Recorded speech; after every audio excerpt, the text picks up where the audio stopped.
بسم اللہ الرحمن الرحیم۔ السلام علیکم ناظرین کرام، میں ہوں مخدوم شہاب الدین اور آپ دیکھ رہے ہیں میرا فیس بک اور یوٹیوب چینل۔ امید کرتا ہوں آپ سب لوگ بخیر و عافیت ہوں گے اور جہاں بھی ہوں گے اپنے اہل خانہ سمیت خوش بھی ہوں گے اور محفوظ بھی۔ ناظرین کرام، عمران خان صاحب نے رات گئے ایک تہلکہ خیز انٹرویو دیا ہے۔ اس انٹرویو میں 3 نکات بہت اہم ہیں۔ ایک جانب تو عمران خان نے D G I S P R major general Ahmed Sharif کی پریس کانفرنس کا ایک مرتبہ پھر جواب دیا ہے اور بڑا واضح اور 2 ٹوک جواب ہے۔ اس کے ساتھ ہی ساتھ دوسرا جو نکتہ ہے وہ پاکستان کی سیاست میں پاکستان کی فوج کا کردار اور وے فارورڈ کیا ہے، پاکستان کی ترقی کے لیے کیا ضروری ہے، اور پاکستان کی سیاست میں پاکستان کی فوج کا جو کردار ہے اسے عمران خان کس طرح سے دیکھتے ہیں اور کس طرح سے آگے لے کر چلنا چاہتے ہیں۔ مستقبل کا جو فریم ورک ہے، مستقبل کا جو لائحہ عمل ہے وہ بھی، اور اس کے ساتھ ہی ساتھ عمران خان صاحب نے کچھ ایسے راز بھی بتائے ہیں جو چھپائے جا رہے تھے اور تحریک استحکام کو بھی لتاڑا ہے۔ اور ایک سوال ہے جو بہت سے لوگ جو ہیں ان کے ذہنوں میں ابھرتا ہے، اور وہ سوال یہ ہے ناظرین کرام کہ جو اس وقت ایک پولیٹیکل انجینئرنگ ہو رہی ہے اور اس وقت جو معاملات ہو رہے ہیں، یا پھر اس وقت عمران خان کو دیوار سے لگایا جا رہا ہے، مائنس عمران کے اوپر بہت تیزی سے زور و شور سے عمل درآمد جاری ہے، تو ان تمام تر چیزوں کے اوپر خان صاحب کا کیا نقطہ نظر ہے؟ خان صاحب جو ہے وہ اس سب کے اوپر کیا سوچتے ہیں، اور کیا وہ اس سب سے جو کچھ ہو رہا ہے ان کی پارٹی کا اپیرنٹلی جو منصوبہ ساز ہیں ان کا منصوبہ یہ ہے اور وہ اس کی تگ و دو میں لگے ہیں کہ عمران خان صاحب کی پارٹی جو ہے اس کا شرازہ منتشر کر دیا جائے، بکھیر دیا جائے، ریزہ کر دیا جائے، عمران خان کو اس طرح کا سیاسی دھچکا پہنچایا جائے کہ اس سے عمران خان جو ہے وہ کبھی ریکور نہ کر سکے۔ الٹیمیٹلی یہی گول ہے، یہی آبجیکٹیو ہے، اور اب الیکشنز بھی ہونے ہیں، اور ان الیکشنز کے حوالے سے بھی یہ بات ہو رہی ہے کہ وہ الیکشنز مائنس عمران کے ساتھ ہونے ہیں، اس کے علاوہ الیکشن پاکستان میں کوئی نہیں ہونے۔ لیکن اس میں آئی ایم ایف کو بہت سی گارنٹیز دی گئی ہیں، انٹرنیشنل کمیونٹی کو بہت سی گارنٹیز دی گئی ہیں۔ میں نے 3 کلپس جو ہیں وہ خان صاحب کے آپ کے سامنے رکھنے ہیں، اور میں خان صاحب کی زبان میں آپ کے سامنے اور خان صاحب کے الفاظ میں آپ کے سامنے وہ چیزیں رکھنا چاہتا ہوں، اور اس پورے انٹرویو میں سے جو امپورٹنٹ نکات ہیں وہ میں نے نکالے ہیں تاکہ ریکارڈ کی درستی بھی ہو جائے اور آپ کو ایک منظرنامہ بھی واضح ہو جائے کہ عمران خان صاحب جو ہیں ان کے ذہن میں کیا چل رہا ہے، واٹس ان ہز ہیڈ، اور وہ اس وقت کیا سوچ رہے ہیں، ان کا مورال کیسا ہے۔ although he has repeated it numerous times now کہ وہ جیل جانے کے لیے تیار ہیں، mentally he is prepared، ہر طرح کی چیز کے لیے وہ تیار بیٹھے ہیں۔ آپ بلکہ بغیر وقت ضائع کیے میں آپ کو سناتا ہوں کہ خان صاحب نے سب سے پہلے سنیں کہ D G I S P R کی پریس کانفرنس پہ عمران خان صاحب جو ہیں ان کا نقطہ نظر حالیہ press conference D G I S P R نے جو کی ہے اس میں انہوں نے کہا ہے کہ ایک سیاسی جماعت نے بغاوت کی کوشش کی ہے، اشارہ ان کا غالباً آپ کی جانب ہی ہے۔ تو ایسے میں جب وہ اپنے ادارے کے اندر ہی احتساب کا عمل کر رہے ہیں، 2 اسٹار اور 3 اسٹار جنرلز بھی انہوں نے نہیں بخشے، تو آپ اپنا مستقبل کیا دیکھ رہے ہیں؟ دیکھیں، آگے تو جو ہوتا ہے ہمیں اللہ میں ایمان ہے، تو وہ تو جو ہوگا، لیکن مجھے ابھی تک سمجھ نہیں آئی کہ D G I S P R نے جو یہ پریس کانفرنس کی ہے، کبھی کوئی اس طرح یک طرفہ پریس کانفرنس کرتا ہے؟ بہت بڑا الزام ہے کہ فوج کے اندر بغاوت کی ہے۔ فوج کا مطلب ملک کے ساتھ بغاوت کی ہے، کیونکہ فوج تو ہماری ہے، تو اگر فوج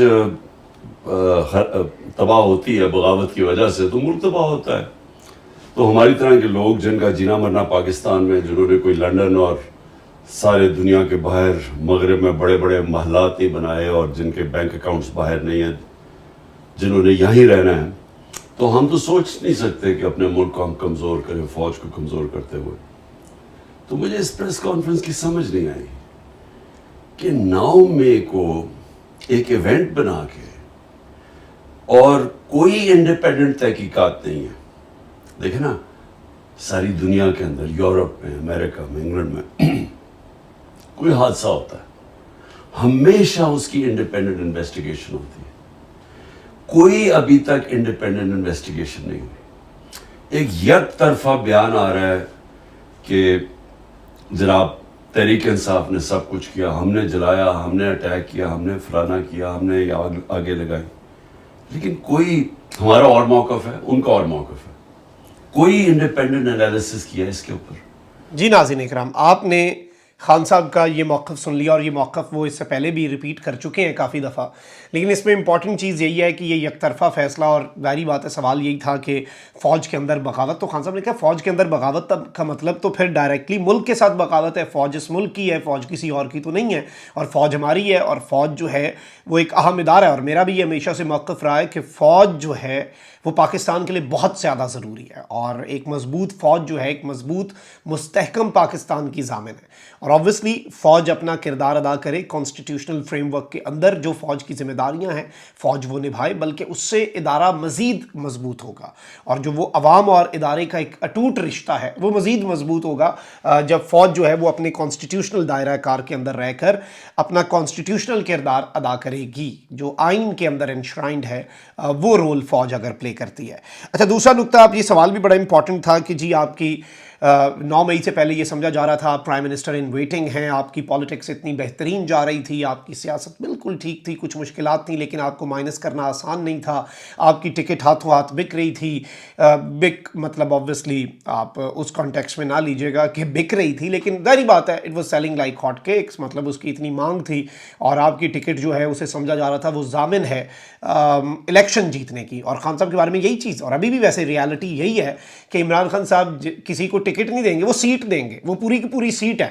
لیکن عمران خان صاحب اس پر کیا سمجھتے ہیں کہ 9 مئی کے بعد معاملہ یکسر کیسے بدلا، کیسے بازی پلٹی، اور اس پر what Imran Khan has to say, آپ ذرا یہ سنیں۔ خان صاحب، آپ پرائم منسٹر ان ویٹنگ سمجھے جا رہے تھے، لیکن 9 مئی کے بعد پارٹی کا جس طرح شرازہ بکھ رہا ہے تو آپ اقتدار کی دوڑ سے باہر ہوتے نظر آ رہے ہیں، کیا اب آپ کے پاس پلان ہے کہ آپ دوبارہ سے وہ مومنٹم حاصل کریں؟ دیکھیں، ایک چیز بہت ضروری ہے سمجھنے کہ پولیٹیکل پارٹی جو ہوتی ہے نا وہ صرف ایک وجہ سے ختم ہوتی ہے، اس کا ووٹ بینک ختم ہو جاتا ہے۔ اب یہ پیپلز پارٹی اور نون لیگ ہے، 2 بڑی جماعتیں تھیں پاکستان کی، آج اکٹھی ہیں، آج دونوں بڑی جماعتیں اکٹھی ہو گئی ہیں، اس کے اکٹھے ہونے کے باوجود 37 بائی الیکشن ہوئے جو پچھلے چند مہینوں میں 30 جیت گئی ہے تحریک انصاف، تو اس کا کیا ہوا پھر؟ کیونکہ ان کا ووٹ بینک ختم ہوتا جا رہا ہے، اکٹھے ہو کے بھی ایک جماعت کو نہیں ہرا سکتے، پوری اسٹیبلشمنٹ کی بیکنگ، پولیس ان کے ساتھ، انتظامیہ ان کے ساتھ، الیکشن کمیشن ان کے ساتھ، پھر بھی 37 میں سے 30 الیکشن ہار گئے، اور اتنے خوف زدہ ہیں کہ جب سپریم کورٹ نے اناؤنس کیا ہمارا پنجاب کا الیکشن 14 مئی کو، ان سب نے مل کے الیکشن سے بھاگ گئے، سپریم کورٹ کا فیصلہ آئین کی خلاف ورزی کی، کیوں؟ کیونکہ ڈرے ہوئے ہیں ہارنے سے۔ تو پوائنٹ یہ ہے کہ جماعت تو تب ہارتی ہے جب اس کا ووٹ بینک ختم ہو جاتا ہے، اور جب اس کا ووٹ بینک ختم ہو جاتا ہے تو اسٹیبلشمنٹ اس کے ساتھ کھڑی ہو جائے، وہ نہیں جیت سکتی۔ تو تحریک انصاف کا تو اس وقت ووٹ بینک عروج پہ ہے، یہ جو بھی ہو رہا ہے، آپ جتنا ہمارے پہ ظلم کیا جا رہا ہے، یہ انتقامی کارروائی کی جا رہی ہے، 9 مئی کا بہانہ لگا کے ہمارے 10,000 لوگوں کو جیلوں میں ڈال دیا ہے، سینئر لیڈرشپ جیل میں ڈال دی ہے، نکلتے تب ہیں جب وہ کہیں گے جی ہم پارٹی چھوڑ رہے ہیں، تب وہ نکلتے ہیں۔ تو کیا اس سے کیا ہوگا؟ تحریک انصاف کمزور ہو رہی ہے، تحریک انصاف اور طاقتور ہو رہی ہے، کیوں؟ کیونکہ ووٹ بینک بڑھتا جا رہا ہے۔ جی ناظرین اکرام، آپ نے یہ گفتگو سنی، عمران خان صاحب ابھی بھی ڈٹرمنٹ ہیں، عمران خان صاحب ابھی بھی کانفیڈنٹ ہیں، اور وہ اس حوالے سے بڑا واضح میسیج دے رہے ہیں کہ جب تک کسی کا ووٹ بینک ختم نہیں نہ ہوتا، جب تک عوام میں اس کا بیانیہ عوام ریجیکٹ نہیں کرتی، اسے کوئی نہیں ہرا سکتا، اور جس کا ووٹ بینک نہیں ہے اس کے ساتھ چاہے اسٹیبلشمنٹ مل جائے، چاہے وہ استحکام پاکستان پارٹی ہو، چاہے وہ نون لیگ ہو، چاہے وہ پیپلز پارٹی ہو، چاہے 14 کے بجائے 15 جماعتیں اکٹھی ہو جائیں، اس کا کچھ بنتا نہیں ہے اور اس میں سے کچھ حاصل نہیں ہوتا۔ اس کے ساتھ خان صاحب فوج کے کردار کے حوالے سے کیا کہہ رہے ہیں، آپ ذرا یہ بھی سن لیں، یہ آخری 2 منٹ کا کلپ ہے، ذرا یہ سنیں۔ پاکستان کی سیاست میں فوج کے کردار کے کس حد تک آپ قائل ہیں؟ کس حد تک فوج کا کردار ہونا چاہیے اور ہونا چاہیے بھی یا نہیں؟ آپ کا کیا موقف ہے اس بارے میں؟ دیکھیں، ہمارا ایک ملک ایوالو کر رہا ہے، 75 سال کی ہماری زندگی ہے۔ ہمارا ملک کیسے شروع ہوا تھا؟ ایک سیکیورٹی سٹیٹ، کیوں؟ ہمیں خوف تھا، ایک دم آتے ساتھ ہی 47 میں آزادی ہوئی، 48 میں جنگ ہو گئی کشمیر کے اوپر، اس کی وجہ سے ایک خوف آ گیا کہ ہم 7 گنا بڑا ملک ہے ہمارا ہمسایہ، اور وہ ہمیں مانتا ہی نہیں ہے، وہ ہمسائے کا خیال تھا کہ پاکستان زیادہ دیر رہے گا نہیں اور یہ پھر ضم ہو جائے گا ہندوستان میں۔ اس خوف کی وجہ سے ہماری سیکیورٹی اسٹیٹ اور قوم اپنی فوج کے ساتھ کھڑی ہو گئی، اور قوم یہ سمجھتی تھی کہ فوج کی ہمیں بہت ضرورت ہے۔ تو وہ ہوتا ہوا ایسے کہ فوج نے 3 دفعہ ڈائریکٹ مارشل لاز لگائے حکومت کی، اور جب نہیں بھی مارشل لا تھے تو فوج اندر ایک سسٹم کے انٹرنچ ہو گئی۔ میرا پوائنٹ یہ ہے کہ آگے جب ہم پڑھ رہے ہیں، کوئی بھی جو پرماننٹ چیز ہوتی ہے نا، وہ ہوتی ہے چینج۔ آپ اگر وقت کے ساتھ نہیں بدلتے، ٹائم کسی کی انتظار نہیں کرتا، آپ کو پیچھے چھوڑ دیتا ہے۔ آج اگر ہم اپنا ہندوستان سے موازنہ کریں، اور جو ابھی ہندوستان کی اور امریکہ کا جو معاہدے ہوئے ہیں، اور جس تیزی سے اب ہندوستان آگے بڑھ رہا ہے، اور جس تیزی سے ہم نیچے جا رہے ہیں، تو ہمیں آج ہی سوچنا چاہیے کہ اگر ہم نے اپنے آپ کو بدلا نہ، تو ہمارا مستقبل اب خطرے میں ہے۔ کیونکہ جو ہندوستان کی یہ جو بی جے پی یا RSS کی جو نظریہ آئیڈیالوجی ہے، یہ پاکستان کو تسلیم نہیں کرتی، اور یہ پوری کوشش کرے گی کہ اگر انہوں نے یہ دیکھا جس طرح ہم کمزور ہوتے جا رہے ہیں، تو وہ گرتی ہوئی دیوار کو ایک دھکا اور دو، وہ ضرور کریں گے، وہ ہمیں اور کمزور کریں گے۔ کیونکہ وہ نریندر مودی کا بڑا ایک تکبر بھرا ہوا بیان آیا ہے کہ پاکستان تو اپنے بوجھ کے اندر ہی گر رہا ہے، ہمیں تو اس کی پرواہ نہیں کرنی چاہیے، لیکن وہ پرواہ کر رہے ہیں، وہ کریں گے پاکستان کو اور کمزور۔ تو ہمیں تو اپنے آپ کو اگر ہم نے نہ بدلا، ہم نے اپنے آپ کو ایک حقیقی طور پہ جمہوریت اور رول آف لا نہ لے کے آئے پاکستان میں، تو مجھے افسوس سے کہنا پڑتا ہے کہ جو اب حالات ہیں،